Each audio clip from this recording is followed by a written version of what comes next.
Good evening, students. Today we will start balance of power.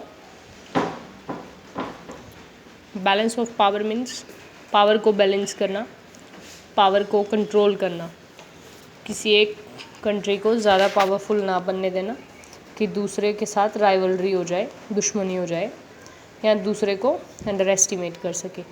इसीलिए balance of power का होना country में बहुत ज़रूरी है कंट्री की ग्रोथ के लिए। देखिए, बैलेंस ऑफ पावर सबसे पहले एक मोस्ट कंट्रोवर्शियल टॉपिक है, most controversial concept of international politics. ठीक है, the concept of balance of power has been present wherever the multi state system exist, यानी यहाँ जहाँ पर एक स्टेट से ज़्यादा स्टेट एग्जिस्ट कर रहे हो वहाँ पे बैलेंस ऑफ पावर के, क्योंकि एक स्टेट है वो तो पावरफुल है, वहाँ पे उसको बैलेंस करने की किसी कंट्री के स्टेट के साथ ज़रूरत ही नहीं है। बैलेंस करना पड़ता है जहाँ पर दो या दो से ज़्यादा पावर हो या दो या दो से ज़्यादा कंट्री हो। ठीक है, तो जहाँ पर मल्टी स्टेट सिस्टम एग्जिस्ट करता है वहीं पर इसकी नीड महसूस होती है, wherever the multi state system has existed. Okay, firstly we discuss meaning in international relations. The postures and policy of a nation or group of a nation protecting itself against another nation or group of nation by matching its power against the power of other side। Focus कीजिएगा थोड़ा सा, international relations की बात कर रहे हैं हम। उसमें क्या बोला गया है कि एक जो नेशन है या ग्रुप ऑफ नेशन है वो प्रोटेक्ट कर रहे हैं against itself, protect itself against the another nation, यानी अपने आप को दूसरे नेशन से प्रोटेक्ट करना और ग्रुप ऑफ नेशन से प्रोटेक्ट करना। कैसे प्रोटेक्ट करेंगे? By matching its power. Yes, power का कंपटीशन करेंगे, पावर को मैच करेंगे कि कहीं उसके पास ज़्यादा पावर तो नहीं है। अगर ज़्यादा पावर है तो ऑब्वियसली वो आप पे कभी भी अटैक कर सकता है। इसीलिए आपको देखना है कि जो अनदर कंट्री है या अनदर ग्रुप अनदर नेशन है और ग्रुप ऑफ नेशन है उसके पास ज़्यादा पावर तो नहीं है, ये चेक करना। ठीक है, in international relation the postures and policy of a nation और group of nation protecting itself against another nation और ग्रुप ऑफ नेशन, यानी प्रोटेक्ट करना इटसेल्फ को, खुद को दूसरे नेशन से कंपेयर करके, by matching its power against the power of other side. Secondary things and students, devices for maintaining balance of power, यानी कौन कौन सी डिवाइसेस है जिससे हम बैलेंस ऑफ पावर को इन्हेंस कर सकते हैं। Okay, firstly we discuss alliances and counter alliances. Alliances क्या है? सबसे पहले अलाइंसेस क्या है? किसी के साथ कोई संधि कर लेना, कोई कॉन्ट्रैक्ट कर लेना, कोई समझौता कर लेना, जिससे क्या है आपके पास भी पावर आ जाए। अब मान लो एग्जाम्पल के तौर पे हम किसी कंट्री के साथ, जैसे कि अगर मैं बात करूँ तो डेवलपिंग कंट्री की बात करूँ तो इंडिया है, जो एशिया के जितने भी, और अगर हम कंट्री की बात करें जो यहाँ पे आते हैं डेवलपिंग कंट्रीज़ में आते हैं, तो उन्होंने आपस में बड़ा कोऑपरेट किया। फॉर एग्जांपल अगर मैं बात करूँ तो साउथ अफ्रीका या एशिया, इन सब की जो प्रॉब्लम थी वो एक ही थी कि वो डेवलप्ड नहीं थे, तो इन्होंने आपस में कोऑपरेट किया, अलाइंस किया कि हम सुपर पावर से अलग रहेंगे और हम नैम में शामिल होंगे, ना कि हम यूएसए में होंगे, ना कि हम यूएसएसआर में होंगे। तो इट मीन्स किसी अदर के साथ अलाइंस कर लिया, किस लिए? कि अपनी जो पावर है उसको बैलेंस किया जा सके। ठीक है, सबसे पहले देखिए, this system is a old age the known history of state, right. ये जो अलाइंसेस का सिस्टम है ये तब से चला जा रहा है जब हिस्ट्री ऑफ स्टेट्स जब से पैदा हुए हैं तब से अलाइंसेस पैदा हुए हैं। ठीक है, alliances are necessary for the function of balance of power. Alliances ज़रूरी क्यों है? बैलेंस ऑफ पावर की फंक्शनिंग के लिए, वरना बैलेंस ऑफ पावर नहीं होगा अगर अलाइंस नहीं होंगे। फिर तो एक ही कंट्री रहेगी पावरफुल, वो दूसरे को अपने डोमिनेंस में दबाती रहेगी। इसीलिए alliances are necessary for function of balance of power operating within a multiple state system. Balance of power कहाँ होगा? सबसे पहले आपको ध्यान देना होगा जहाँ मल्टी स्टेट सिस्टम एग्जिस्ट करता है। My dear students, single state है वहाँ पर बैलेंस ऑफ पावर की रिक्वायरमेंट हमें नहीं होती है। Is that clear? Secondary thing है कंपेंशंस। यानी कि भरपाई करना, यानी कि इकोनॉमिक जो टोकन है, हम कहते हैं ना टोकन इकोनॉमी, यानी पैसे के रूप में किसी को कंपनशिएट करना या कोई हेल्प के तौर पे किसी को कंपनशिएट करना।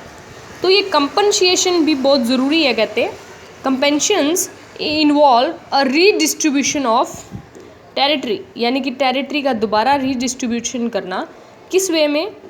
इन such a way that international equilibrium is not disturb, यानी इंटरनेशनल लेवल का जो सिस्टम है वो डिस्टर्ब ना हो। इस बात को ध्यान में रखते हुए टेरिटरी को दोबारा से रीडिस्ट्रीब्यूट करना और उसको इक्वालिटी में, इक्वल वे में है जो उसको डिवाइड करना, ताकि कोई एक कंट्री ज़्यादा पावरफुल ना हो और दूसरी कम पावरफुल ना रहे, ठीक है, अपने डोमिनेंस में ना कर सके। इसीलिए ये कंपनशिएशन बहुत ज़रूरी है। ये टोकन इकोनॉमी के तौर पे हो सकता है, एग्जाम्पल के तौर पे आप लिख सकते हैं। नेक्स्ट है डिवाइड एंड रूल की पॉलिसी भी होती है। ब्रिटेन ने हमेशा ही अपने आप को स्ट्रॉन्ग किया है डिवाइड एंड रूल पॉलिसी। अब आपको पता है इंडिया में 16वीं सेंचुरी में आए थे ईस्ट इंडिया कंपनी, राइट। उन्होंने क्या किया, यहाँ पे भारत और पाकिस्तान के बीच में डिवाइड एंड रूल की पॉलिसी बना ली, ठीक है स्टूडेंट्स। यानी क्या किया, इनके बीच में रिलीजन के बेस पर डिस्क्रिमिनेशन भर दी और उसी डिस्क्रिमिनेशन का फ़ायदा उठाते रहे और हमें बांट दिया, और ख़ुद 200 सालों तक कम से कम इन्होंने राज किया इंडिया पे, ठीक है। तो एग्जाम्पल दे सकते हैं आप, Britain has pursue this policy with great success in many of her colonies. काफ़ी सालों तक बड़ी सफलता से बड़ी कॉलोनियों में इन्होंने इस डिवाइड एंड रूल की पॉलिसी को अडॉप्ट किया। किसने? ब्रिटेन ने। उसके बाद अगर मैं बात करूं आर्मामेंट और डिसआर्मामेंट की। आर्मामेंट कई बार बहुत ज़रूरी होता है स्टूडेंट। क्या होता है, एक पावरफुल पर्सन होता है और एक कमज़ोर होता है। तो अगर मान लो शक्तिशाली ऑलरेडी है तो उसको तो ज़रूरत ही नहीं है बैलेंस ऑफ पावर की, सारी पावर अपने हाथ में ले सकता है उसको धक्का करके, है ना, उसको मार के।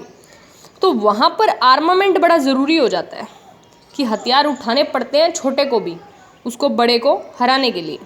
तो आर्मामेंट भी बहुत ज़रूरी है बैलेंस ऑफ पावर करने के लिए। कई बार बातों से है जो बात नहीं बन पाती, हमें उसके लिए औजार चाहिए, वेपन्स चाहिए, मिलिट्री फोर्स चाहिए। तो इंडिया है जो बैलेंस ऑफ पावर करने के लिए मिलिट्री फोर्स को डेवलप्ड कर रहा है। डिसआर्मामेंट भी समटाइम ज़रूरी होता है, क्योंकि बताया मैंने आपको शस्त्र है जो मनुष्य का सबसे बड़ा दुश्मन होता है, राइट। तो जितना कम इस्तेमाल किया जाए इस शस्त्र का, उतना ही ज़्यादा डेवलपमेंट रहेगी ह्यूमन बीइंग की। तो आर्मामेंट और डिसआर्मामेंट के through some time according to situation depend करता है कि आपको आर्मामेंट का यूज़ करना है या डिसआर्मामेंट के कंसेप्ट पे चलना है। इससे बैलेंस ऑफ पावर हो सकती है। नेक्स्ट है students buffer state. Buffer state एक तरीके से एक छोटा स्टेट, एक कम पावरफुल स्टेट, वो बहुत बड़ा रोल प्ले कर जाता है कई बार।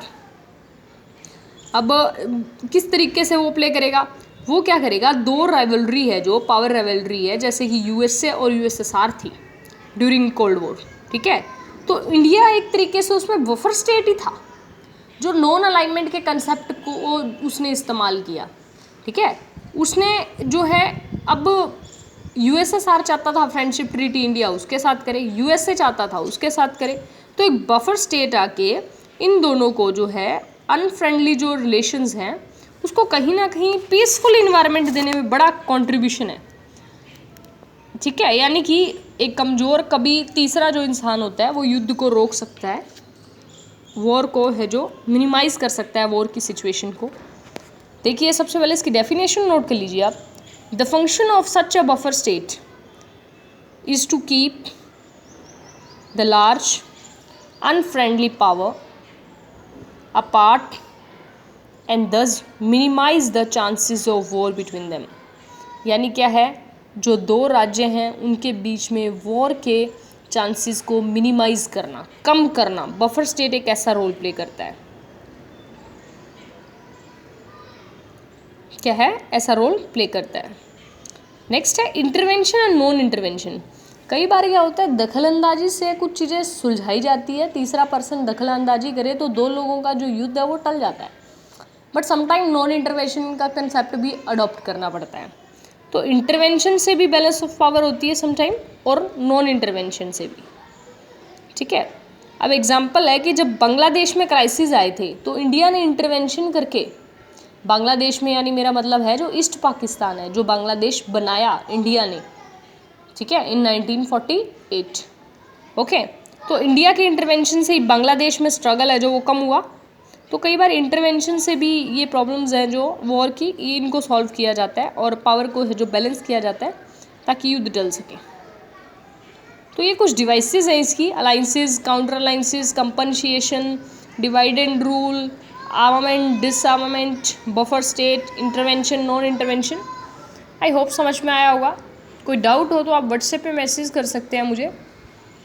Have a nice day. Thank you.